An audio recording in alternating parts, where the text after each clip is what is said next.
Okay, so now we're going to do the breakout for shoulder pattern 1, medial rotation extension, and pattern 2, lateral rotation flexion. So we're going to combine the two when we do this, okay? And I'm going to do the rotations at the same time. So we'll talk through some stuff, okay? Save some time.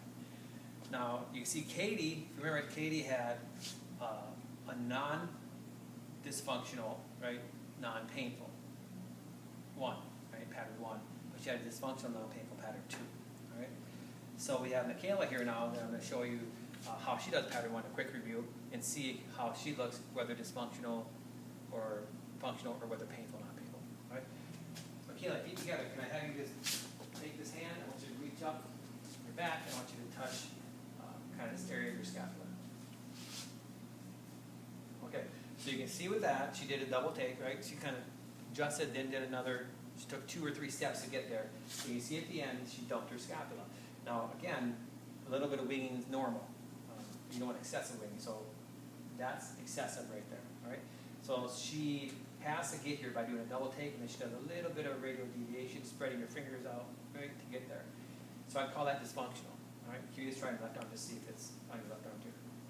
So same thing, double take, radial deviation, dump another scapula. Okay, so dysfunctional, any pain? No. Non-painful, all right? We do pattern 2, so I'm going to have you do is I'm going to have 2 feet together, we're going to come up over your head, come down, and I'm going to touch this area of your scapula. Okay, come on back down. Can you do it again for me? Not too bad. Maybe a little hiking, but head's not flexing too much. Do it one more time. Come on back. And now let's try your left arm. All right, a little more difficult on the left side. And you can see your head kind of flex a little bit. Why don't you go ahead and what would be the best view forward? Let's try that. Do it again. You can see how her head wants to flex forward. She's shaking a little bit, right? So I'd probably say this was probably a functional, non-painful. Any pain here? Probably call that a dysfunctional, non-painful. Okay, so I want to compare the two. Now we're going to break that out. Okay, so we're going to go, first thing we do with the shoulder, right, because we need to assess the thoracic spines, we're going to do that lumbar lock test, all right? So I'm going to have you come on over here. We're going to go on your hands and knees, head down this way. Right, just like that. And we're going to have your knees kind of close together. And we're going to put your elbows in between your knees. And again, if they can't get their knees together, if it's too uncomfortable, then have them spread it out. Okay, it's okay to do that too. I'm going to lower you down a little bit. And so we're going to have you kind of back your butt on your feet. There you go. And what you're doing is you're locking that lumbar spine. So you're taking the lumbar spine out of it. Now the SFMA actually did some motion analysis, and they identified with this maneuver that if anything, they lose T11, T12, okay? But it does not include the lumbar spine. So that's what we want to do. We want to take out the lumbar spine. So this is going to focus more on the thoracic spine. So we do this lumbar lock, okay? What I'm going to have her do, you go ahead and put your right arm in the middle of your back, in your lower portion of your back. Oh man, that's tough for her to do right there. You're good, Michaela. Okay, so in this position, when you're in that position, if she couldn't do that, if she had shoulder pain, then you can always have her cross over. You put his arm across your body over here. You can always have her do it that way and do the same motion, okay? But if we can, we prefer to have it back here. So go ahead and put your hand back here for me. Okay, you okay there? Yes. Okay, and then what we're going to do is we're going to pretend you're in a barrel, okay? I want you to pretend you're in a barrel right here. You can't go back and forth, right? And all you're going to do is just, kind of lift your head and arm up to the ceiling. So what I'm going to have you do is I'm going to have you rotate your head to the right, and I want you to go ahead and just lift up as far as you can, rotate as far as you can. Okay, very good. And then back down. Now this is 0, this is 90. We want to see 50 degrees there. So you can tell there, I don't know if you want to move around in front, okay, you can see that. So you can see like from this view. Let's do it one more time. Okay, you're in a barrel, lift your head up, turn it right, turn it right, turn it right. So she's not getting the 50 degrees, right? And so once we do the active lumbar lock, and then how we're going to do it passively, right? See if it's a mobility dysfunction or not. So what we do is we use a blocking mechanism. I'll put my right hip on her left hip, okay? And I'll put my left hand on her left shoulder.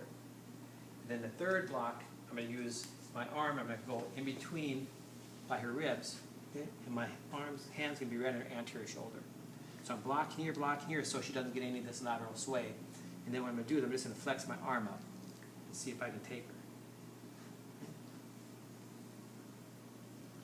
That actually looks like I can actually get her up to 50 degrees, right? I feel okay? Yeah. So that looks like I can get her actually to 50 degrees, right? So I come back down. So now what do we call that then? If she can't do it, but I can do it, then that would be a stability motor control of the thoracic spine right rotation. Okay? For fun, let's just switch over to the right. Okay, put your left hand back here. All right. Okay, now you're in a barrel. Ready? You're going to rotate your head to the left and lift this arm up. So again, very close. I'd probably say go back down again. A little more time. Close. Maybe not quite there. Let me try. Now I'm going to block here, block here. I'm going to come in with my elbow, grab her arm here. Okay. You good? Yeah. And again, if I bring her up, looks like I can get 50 degrees there, right? And so I think she has a stability motor control of thoracic rotation there. Okay, so that's the first thing you're going to check with any kind of shoulder, 1 or 2, is thoracic. You okay? Yeah. All right. Now we're going to move into the breakout. So if you can lay down your stomach for me.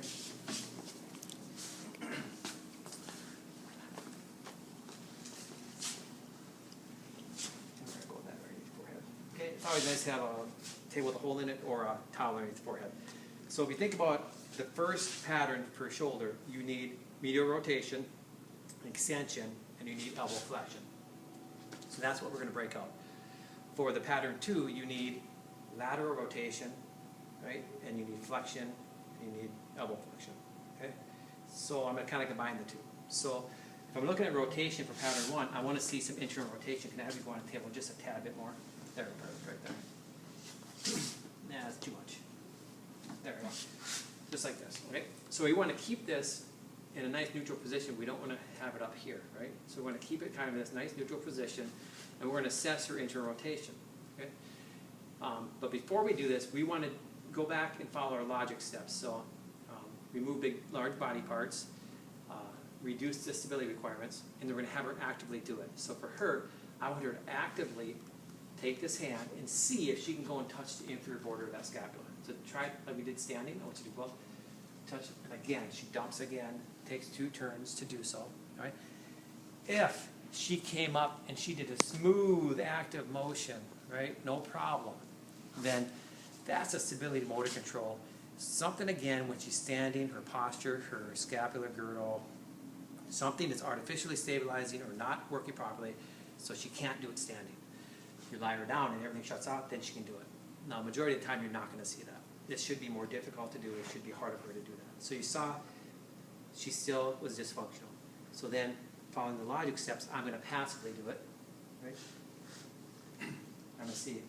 Right there is pretty sticky. That's about it. So could I take her up and get all the way? Yeah. But she's going to feel a lot of pull there. Right? So it stops right about here. So again, passively, I can't do it. Okay? So now we're going to go into the individual steps. First one's internal rotation. How many degrees do we need? We need 60 degrees. And we need 90 degrees of external rotation. It equals an arc of 150 degrees. So the first thing I'm going to do is I'm going to have her actively, I'm just going to hold her hand here so she doesn't cheat up or down. I'm going to have you actively just take this hand and move it in for me, okay? Go ahead. Okay, so that's as far as we can go. So that's 0, that's 90. So again, this is about 45, 60 is about here. So again, you see she's short of 60. I'd probably say that's about 40 maybe degrees of internal rotation. Come on back for me. Now after that, I can do it passively. Okay? So I can take her. I feel the resistance right there. So again, that's still restricted. It's not 60. Okay. So I could say that's mobility dysfunction of internal rotation. But what do I want to know? I want to know how much external rotation she has, right? Because if she has 40 degrees of internal rotation, but she has 110 of external rotation, that's a total arc of 150 degrees, and this would be contraindicated to work on rotation, right? Because then you're gonna cause a hypermobility. So we want to see what her external rotation is like. Plus, we can use that for the breakout for the pattern 2. We need that anyway, right? So go ahead, take this arm up as far as you can, rotate upward or as far as you can go. Right? Again, 0, 90, she doesn't even get to 90, right? Come on back down. I'm going to take it up, relax for me. You see she kind of elevates up here. So again, there's a restriction at first field, that's probably 90, so a little over 90, right? But again, so she might have, since I can take it up here, but she can't actively do it, she'd have probably a stability motor control of external rotation. But if you're looking at the full range of motion, that arc is still limited. So that means that she has a mobility dysfunction of shoulder internal rotation. And with this, since I can actively take her up and get to 90, right, then she has a stability motor control for this external rotation of the right shoulder. If that makes sense. All right. So we just whipped out both of those. We knocked out both of those for this breakout. What would trump what?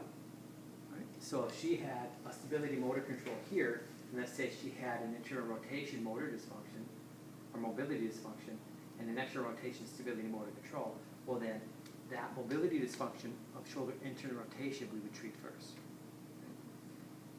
If this was a mobility dysfunction, when we did the lumbar lock, then we would treat that first. This always trumps everything else. We treat that first, all right? So that's the first part of the pattern 1. The second part, you need extension. So we're going to put the arm here, palm up. What we're going to have her do is just go ahead, if you can, and just lift, keep your arm straight and lift that palm up to the ceiling for me. Okay? And then go on back down. Okay? And we're going to need about 50 degrees here. So this is 0, this is 90. So we're looking at about right here. Okay, go up again for me. Looks like she gets there, huh? So she gets about 50. Okay, come on back down. I don't see any too much cheating going on. If you're in doubt, you can always take it. Relax for me. And you can take it and just take it up yourself. But again, I guess about 50 before I feel it. So I think the extension is fine. Right?